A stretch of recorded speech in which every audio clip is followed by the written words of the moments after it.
faut créer les conditions qui feront que les jeunes eux-mêmes puissent trouver leur intérêt à rester dans leur localité. On a compris qu'il y a énormément d'opportunités qui s'articulent autour du plan Sénégal émergent, dont le monde rural ignore, qui font presque 68% de la population. Donc nous, en tant qu'étudiants, en tant que jeunes diplômés, en tant qu'intellects de ce pays, on a décidé de créer ce qu'on appelle un concept nouveau, qui s'appelle le PSE mobile. Le PSE mobile, l'objectif, c'est d'utiliser la politique, ce qu'on appelle en marketing, stratégie de pénétration massive.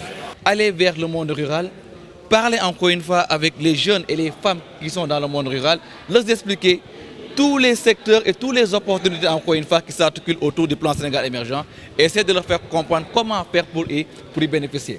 Parce que comme disait l'autre, on a compris que tous les grands projets sociétals ont été portés par la base.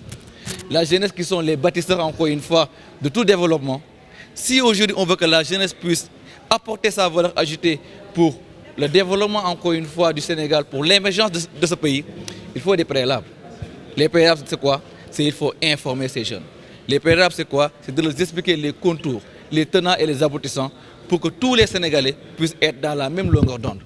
Parce que M. Diouf a l'habitude de dire, pour qu'un pays soit émergent, il faut que sa jeunesse soit en mesure d'être une jeunesse émergente.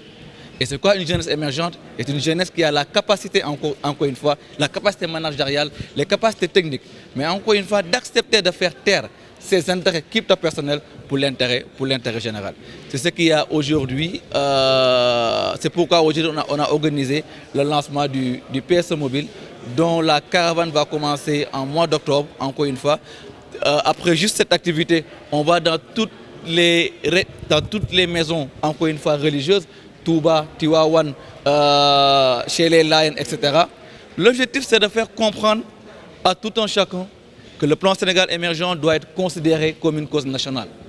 Au-delà de toute obédience politique, tout citoyen, tout acteur de développement, parce que cela dépasse la personne du président de la République. L'histoire nous a montré que la Chine s'est développée avec la longue marche de Mao. L'Europe s'est développée avec le plan Marshall. Les États-Unis d'Amérique s'est développée avec le New Deal.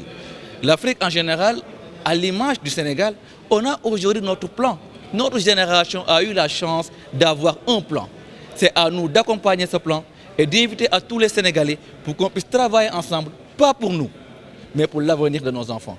D'ici 2035, que nos enfants puissent jouir encore une fois de ces fruits du plan Sénégal émergent qu'on a amorcé. On a compris que même si l'État le voulait, l'État n'a pas la capacité ni les moyens de donner de l'emploi à tous les demandeurs d'emploi.